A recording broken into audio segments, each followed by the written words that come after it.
లొంగిపోతున్నాడని కొట్టి చంపిల్లట పాపం. అరే ఏడా మావోయిస్టులు ఈయన అంటే చాలామంది లొంగిపోతున్నారు కదా, మావోయిస్టులంతా కూడా చాలామంది లొంగిపోతాను కానీ నేను కూడా లొంగిపోతా అని చెప్పేసి తోటి మావోయిస్టులతో చెప్పి మరి జనజీవన స్రవంతిలోకి వచ్చేందుకు ప్రయత్నిస్తూ ఉంటే తోటి ఆయనతో ఇన్ని రోజులు పనిచేసినటువంటి తోటి మావోయిస్టులే చంపిలు పాతి పెట్టేసిందట. ఆయన పైన దాదాపు 22-26 లక్షల రివార్డు ఉంది. అన్వేష్ ఆయన పేరు. సహచరులను చంపి పూడ్చిపెట్టిన మావోయిస్టులు లొంగిపోయిన వారిచ్చిన సమాచారంతోనే మృతదేహం వెలికితీత ఒడిశా కంధమాల్ జిల్లా ఎస్పీ వెల్లడించడం జరిగింది. ఛత్తీస్గఢ్లో ఎన్కౌంటర్, 2 మావోయిస్టుల మృతి, భారీ డంపు కూడా స్వాధీనం చేసుకున్నారు. AK-47తో లొంగిపోయిన మహిళా మావోయిస్టు ఆమె కూడా లొంగిపోవడం జరిగింది. పోలీసులకు లొంగిపోతానన్న సహచరుడిని తోటి మావోయిస్టులు ఆగ్రహంతో కొట్టి చంపారు. ఆ తర్వాత అడవిలోనే పూడ్చిపెట్టారు. ఒడిశాలోని కంధమాల్ జిల్లా అడవుల్లో జనవరి 29న ఈ ఘటన జరిగింది. లొంగిపోయిన ఇతర మావోయిస్టుల ద్వారా విషయం తెలుసుకున్న పోలీసులు ఆ మృతదేహాన్ని వెలికితీశారు. కంధమాల్ ఎస్పీ బీసీ హరీష ఈ వివరాలు వెల్లడించారు. సుక్మా జిల్లాకు చెందిన అన్వేష్ మావోయిస్టు పార్టీ ఒడిశా రాష్ట్ర కమిటీలో కమాండర్గా ఉన్నారు. ఆపరేషన్ కగారు ఉధృతమైన నేపథ్యంలో పలువురు తోటి మావోయిస్టులతో కలిసి దరింగిబాడి పోలీస్ స్టేషన్ పరిధిలో లొంగిపోయేందుకు సిద్ధమైండు. ఈ విషయం తెలిసిన మావోయిస్టు పార్టీ ఒడిశా రాష్ట్ర జోనల్ కమిటీ సభ్యుడు శుక్రు ఇతర మావోయిస్టులు అన్వేష్ను అడ్డుకున్నారు. ఈ క్రమంలో గొడవ జరగడంతో అన్వేష్ను కొట్టి చంపారు. అనంతరం అడవిలో పూడ్చిపెట్టారు. లొంగిపోయిన మావోయిస్టుల ద్వారా ఈ విషయం తెలుసుకొని అన్వేష్ మృతదేహాన్ని వెలికితీసి పంచనామా కోసం తరలించామని ఎస్పీ హరీష్ చెప్పారు. మావోయిస్టు అన్వేష్ను హత్య చేసిన వారిలో శుక్రు ప్రధాన నిందితుడు కాగా మరో 2 మావోయిస్టులు షీలా, జగేష్ సహకరించారని పేర్కొన్నారు. వీరిలో జగేష్ ఈ నెల 22న జరిగిన ఎన్కౌంటర్లో మృతి చెందాడని తెలిపారు. ఇక ఎన్కౌంటర్లో 2 మావోయిస్టులు నిన్న మృతి చెందడం జరిగింది. ఇగో వాళ్ళు డంపు నుంచి వెలికి తీసిన ఆయుధాలతో ఆ బలగాలు కూడా ఉండడం జరిగింది. ఇప్పుడు అడవిలో ఉన్నటువంటి మావోయిస్టులు ఇక ఉన్నటువంటిది కేవలం వాళ్ళ ముందున్నటువంటి ఒకటి కనబడతా ఉంది. కేవలం లొంగుబాటు మాత్రమే వాళ్ళకు ఏకైక మార్గంగా కనబడుతుంది. కాబట్టి సో చాలామంది లొంగిపోతున్నారు. దాంట్లో పాపం ఆయన కూడా లొంగిపోవాలని చెప్పేసి అన్వేష్ అన్నటువంటి మావోయిస్టులు లొంగిపోవాలని చెప్పేసి అంటే మరి శుక్రుతో పాటు ఇంకొక 2-3 కలిసి జగేష్ అట్ట వీళ్ళంతా కలిసి ఆయనను చంపి అడవిలోనే పాతిపెట్టింది. ఎన్కౌంటర్లో 2 మావోయిస్టులు మృతి. ఛత్తీస్గఢ్ రాష్ట్రం బీజాపూర్ జిల్లా ఇంద్రావతి జాతీయ పార్కు పరిధిలో అడవిలో గురువారం ఉదయం జరిగినటువంటి ఎన్కౌంటర్లో 2 మావోయిస్టులు మృతి చెందారు. వారిని బైరంగఢ్ ఏరియా కమిటీ సభ్యులు ముద్దా హిమాచి, పోడియా మణికి అంటే మహిళగా వాళ్ళు నిర్ధారించడం జరిగింది. ఘటన స్థలంలో 3 తుపాకులు, మావోయిస్టుల వస్తువులు స్వాధీనం చేసుకున్నామని వెల్లడించారు. కాగా నారాయణపూర్ జిల్లా కుమ్మరాడి అడవిలో కూంబింగ్ చేపట్టిన ఐటీబీపీ బలగాలు మావోయిస్టుల డంపును గుర్తించాయి. అందులో పేలుడు పదార్థాలు, అలాగే జీబీఎల్ లాంచర్లు, చాబ్లెట్లు, తుపాకులు, కత్తులు, గొడ్డళ్ళు, రోజువారీ వినియోగించే వస్తువులను స్వాధీనం చేసుకున్నారు. మరోవైపు కాంకేర్ జిల్లాలో మాసే అనే మహిళా మావోయిస్టులు లొంగిపోయారు. తాను వాడినటువంటి AK-47 తుపాకీని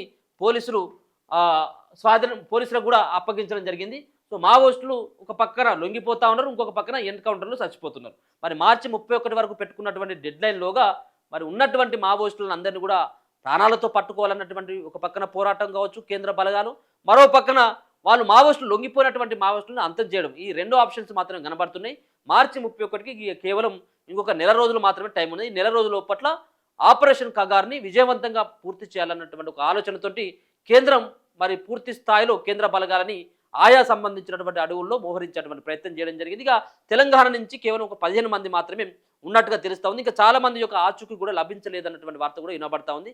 గతంలో 40 నుంచి 50 మంది పేర్లేమో చెప్పిండ్రు. ఇప్పుడు కేవలం 15 మంది లిస్టు మాత్రమే ఉంటే మరి మిగతా ఉన్నటువంటి మావోయిస్టులు ఎక్కడ బేర్లు అంటే వాళ్ళు చంపిన తర్వాత కూడా వాళ్ళ ఆచూకీ చెప్పకుండా ఏమైనా పోలీసులు దాచేసిల్లా, లేకపోయినట్టయితే ఏ విధంగా ఎన్కౌంటర్లో ఎక్కడైనా చచ్చిపోయినా ఏందనేది కూడా వాళ్ళ వివరాలు లేదనేది కుటుంబ సభ్యులు ఎవరైతే మావోయిస్టుల పార్టీలోకి చాలా ఏళ్ళుగా వెళ్ళినటువంటి కుటుంబ సభ్యులు ఆందోళన వ్యక్తం చేస్తా ఉన్నారు. గతంలో వాళ్ళ పేర్లు ఉన్నాయి కానీ ఇప్పుడు మొన్న ప్రకటించినటువంటి లిస్టులలో చాలామంది పేర్లు మాయం కావడం కొంత అనేక రకాలైనటువంటి అనుమానాలకైతే తావిస్తూ ఉంది. ఇగో ఆ మావోయిస్టులంతా ఏమైపోయినట్టు? దేవుజీ దామోదర్ లొంగుబాటు తర్వాత చర్చనీయాంశంగా మారిన అదృశ్యాలు. మరణించారా? ఉద్యమాన్ని వదిలి వెళ్ళారా? ఎవరి చేతుల్లోనైనా హత్యకు గురయ్యారా? అడవుల్లో చాలా మరణాలు రహస్యంగానే మిగిలిపోతాయి అంటున్న మావోయిస్టులు వాంటెడ్ లిస్ట్ నుంచి 38 మంది పేర్లను తొలగించడంతో వారి కుటుంబంలో ఆందోళన. నమ్మిన సిద్ధాంతం కోసం దశాబ్దాల క్రితం అడవి బాట పట్టారు. అజ్ఞాతంలో ఉన్న అప్పుడప్పుడు వారి పేర్లు వినిపించేవి. వారు బతుకున్నారని సొంత వాళ్ళకు కాస్త భరోసా కలిగేది. కానీ తర్వాత నెలలు సంవత్సరాల కొద్దీ వారి జాడే లేదు. ఏమయ్యారో తెలియదు. దానికి తోడు పోలీసు రికార్డులో వాంటెడ్ లిస్ట్ నుంచి తాజాగా ఆ మావోయిస్టుల పేర్లను తొలగించడంతో ఆందోళన మొదలైంది. అడవుల్లో మరణించారా, ఉద్యమాన్ని వదిలి మరెక్కడైనా రహస్య జీవితం గడుపుతున్నారా, ఎవరి చేతుల్లో అయినా హత్యకు గురయ్యారా అనే సందేహాలు ముసురుకుంటున్నాయి.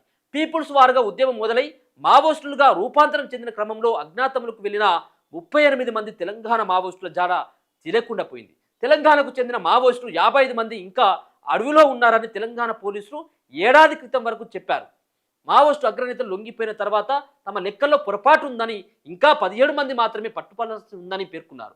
వారిలో ఎన్కౌంటర్లు, లొంగుబాట్ల తర్వాత ఇంకా 11 మంది మాత్రమే లొంగిపోవాల్సి ఉందని ప్రకటించారు.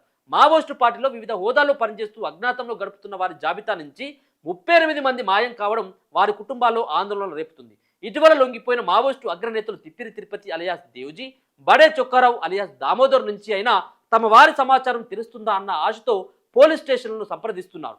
వాంటెడ్ లిస్ట్ నుంచి చాలా మంది మావోయిస్టులను తొలగించడంపై మీడియా ప్రశ్నించినప్పుడు వారు అజ్ఞాతంలోకి వెళ్లి ఉద్యమంలో పనిచేశారన్న సమాచారంతో లిస్టులో చేర్చమని డీజీపీ శివధర్ రెడ్డి చెప్పారు. అయితే లొంగిపోయిన అగ్రనేతలను విచారించిన సమయంలో ఆ 38 మంది మావోయిస్టులకు సంబంధించిన ఎలాంటి సమాచారం వెలుగులోకి రాకపోవడంతో వాంటెడ్ జాబితా నుంచి తొలగించామన్నారు.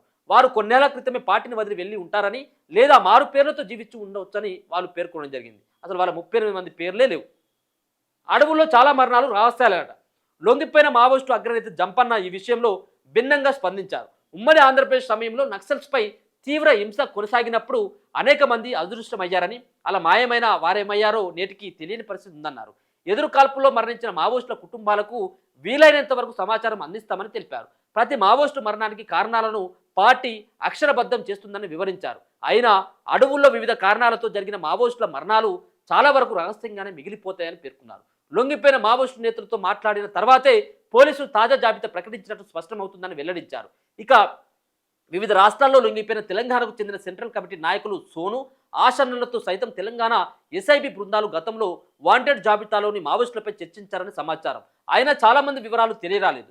తెలంగాణలోని వివిధ ప్రాంతాలకు చెందిన దేవరకొండ సత్యనారాయణ అలియాస్ బుక్క సత్యాన్న, బెజ్జరాపు కిషన్, కొల్లు శ్రీనివాసరెడ్డి, రంగు అరుణ అలియాస్ పద్మక్క, కాశపోయిన స్వరూప తదితర మావోయిస్టుల వివరాల కోసం కుటుంబ సభ్యులు స్థానిక పోలీసు అధికారులను ఇటీవల సంప్రదించినట్టు తెలిసింది. పెద్దపల్లి, జగిత్యాల, జనగామ, సిద్దిపేట, మల్కాజ్గిరి, అల్వాల్, మహబూబాద్, ములుగు ప్రాంతాలకు చెందిన కొందరు మావోయిస్టులు అదృష్టమైనటువంటి వారి జాబితాలో వాళ్ళు ఉన్నారట. ఇక వాళ్ళ జాడ తెలియదు, వాళ్ళు ఏది తెలియదు. గతంలో 55 మంది ఉన్నారని చెప్పేసి సంవత్సర క్రితం ప్రకటించినటువంటి పోలీసులు వాళ్ళు మొన్న లొంగిపోయారు కదా, కొంతమంది దేవుజీతో పాటు వీళ్ళంతా కూడా లొంగిపోయారు కదా. సో వాళ్ళందరూ కూడా రాజిరెడ్డి కావచ్చు, బడే చొక్కరావు లొంగిపోయారు కదా. వీళ్ళు చెప్పినటువంటి వివరాలను సేకరించినటువంటి పోలీసులు ఇంకా, ఎందుకంటే వాళ్ళ పక్కనే ఉన్నటువంటి వాళ్ళు ఈ మావోయిస్టు పార్టీలో కీలకంగా ఉన్నటువంటి వ్యక్తులు కాబట్టి వాళ్ళకి ఎంతమంది ఉన్నారో, ఎవరెవరు వీళ్ళతో కాంటాక్ట్లో ఉన్నారో వాళ్ళ పేర్లు బహిర్గతం చేస్తే కేవలం 17 మంది పేర్లు మాత్రమే చెప్తున్నారు. అంటే 17 మంది పేర్లు చెప్తున్నారంటే మరి గతంలో 55 మంది ఉన్నారు కదా, మరి 55 మంది పేర్లను చెప్పినప్పుడు మరి ఇంకా ఈ 17 మంది పేర్లను ప్రకటించిందంటే వాళ్ళు ఇంకా అదృష్ట మరణాలుగా ఆడనే మిగిలిపోయిన వాళ్ళ జాడలేదు, వాళ్ళు ఎక్కడ పేర్లు తెలియదట.